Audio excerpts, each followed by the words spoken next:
Economics from 2, Lesson 7, Factors of Production.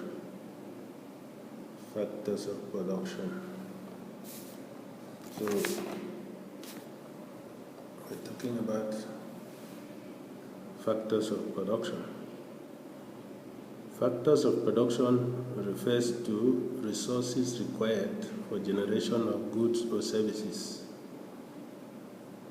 Factors of production refers to resources required for generation of goods or services, that is commodities. Factors of production could be classified into 4 major groups.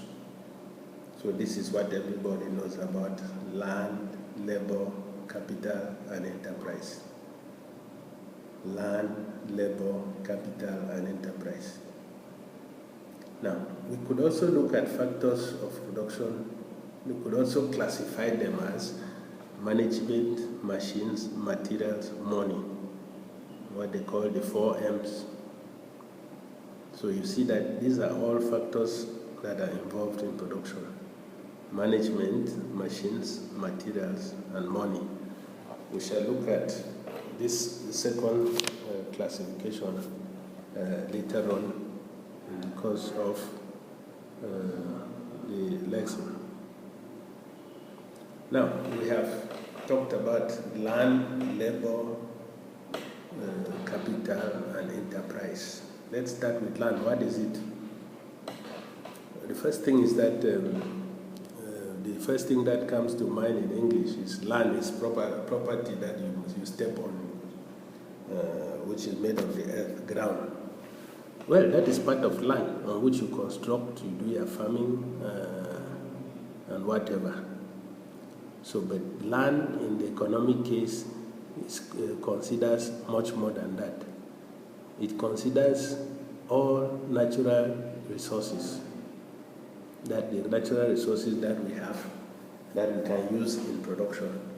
And why is it considering that? Because in production, land considers that it is a combination of natural resources, human resources, man-made resources, and of course you have financial resources, which is the entrepreneur.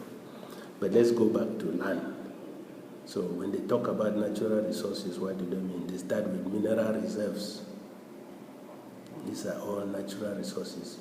And mineral resources could be in the form of gold, iron ore, bauxite, gold, diamond, anything that is in the ground that belongs to, that is in the ground, that is a serious resource, land. We have what is on top of the ground in terms of forest reserves, from which we can get resources such as timber and so on. So forest reserves, this is all land. We have exploitable geographical features.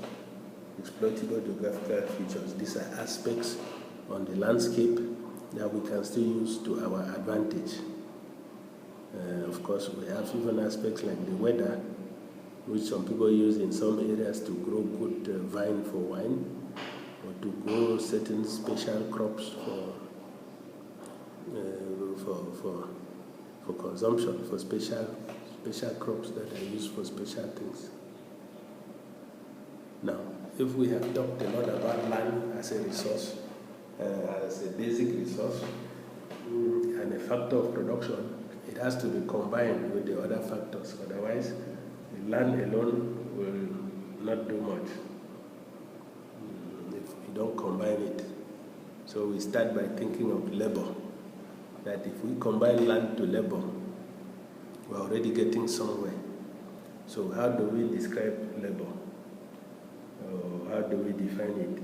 It is all the human resources. Because in production, as we're talking about factors of production, we have so many different forms of human resources. Many different forms. Some come in as general labor. We bring them in only because we need them to come and carry out things. They don't need any skills. Others come in as just on skilled labor, and then we train them. Some come in already trained. Others are skilled, very skilled, and then others come at the managerial level, and then some are experts that we bring in once in a while. So we can imagine that for production to succeed, these are aspects that we keep considering every day. That's why the human resource manager is important, because human resources as a factor of production is very important, and this is what makes the human resource manager to be important, because this could be what kills production.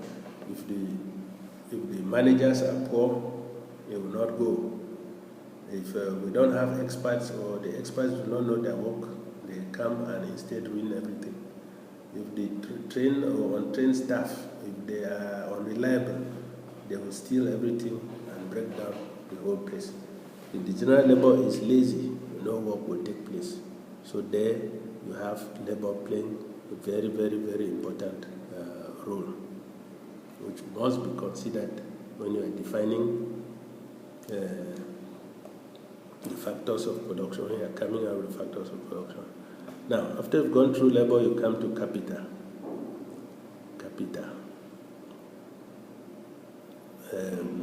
Land is made up of natural resources. Labor is human resources. Capital now is what? It is man-made. These are artificial things. And this comprises of what? These are resources that man himself has made to use in production. So we have items like the factory building, in which production takes place. Of course, we have some production that could take place outside, but in most cases, the most appropriate place is the factory building. We have the machines. If you produce, like early man used to do, using only your hands, the days of the manufacturers, and so on. Today's production involves a lot of machines. And apart from the machines, you have other equipments, tools, and so on that are used in the production process. And then if you have a production, you have factory buildings and offices, because you already have the human resources. The human resources have to somehow be comfortable. You must have furniture, chairs, shelves, and all that can make, give the human resources a bit of comfort and enable them to work hard in the process. Now, these are samples that we're showing here: machines, factory buildings. These are all man-made, and they constitute part of capital. They are man-made. So then, when we have named these three key factors, when they exist, there should be a coordinating factor that brings them together and enables work to go on. That coordinating factor is what they call enterprise. That coordinating factor is enterprise. This is the factor that brings all the other factors or resources together for production to take place. You understand? So this could be an entrepreneur. That is the person who takes the risk of starting that particular business. The person who organizes all the factors of production and whatever, so that production goes on. That is what you consider the enterprise. It could be a chief executive officer or CEO who has decided to invest his money. It could be a sole proprietor. It could be the initial investors or board of a company. So if you take all these together, they form that enterprise that we, up to now, we think is the bone behind production. So that is why we are considering it as a factor of production. Enterprise.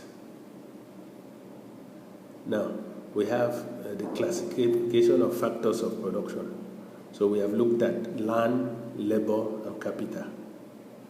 we gave you another classification at the beginning, which we want to explain now in detail. We gave you management, machines, materials, money, the 4 M's.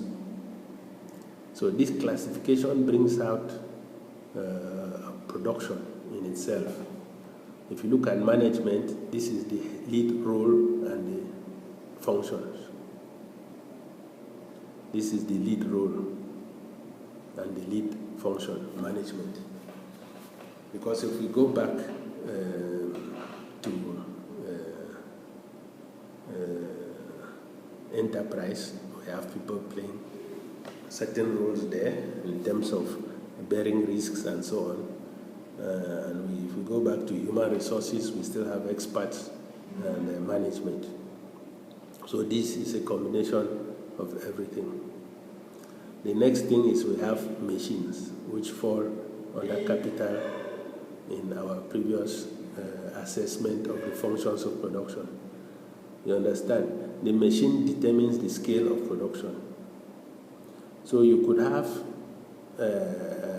land, enough land, you could have much labor, but according to today's production, if it is mechanized production, it is the quality of the machine that determines how fast, what quality, how standardized the product will be.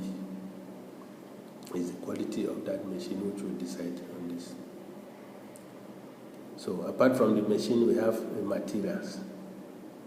As you know, the quality of the materials will determine the outcome of the product, the quality of the product. If you use poor cloth, you cannot expect quality shirts. If you use poor leather, you cannot expect good leather shoes. And then the quantity of the material too depends, it determines the quantity of the product that will come out, and the cost of the material too. If the cost of leather goes up, the cost of the shoes will have to be up. Then we have money, which determines the rate of investments.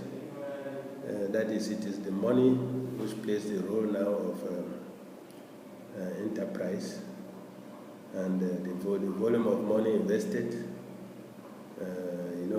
determines the rate of investment, depends on the viability of the business, and the scale of production. Now, in today's considerations, they look at knowledge as another factor of production, considered to be something higher than labor. You understand that you may consider labor, but the brain of an inventor is a bit much more than what you have in labor. So economics for beginners, you can go through that.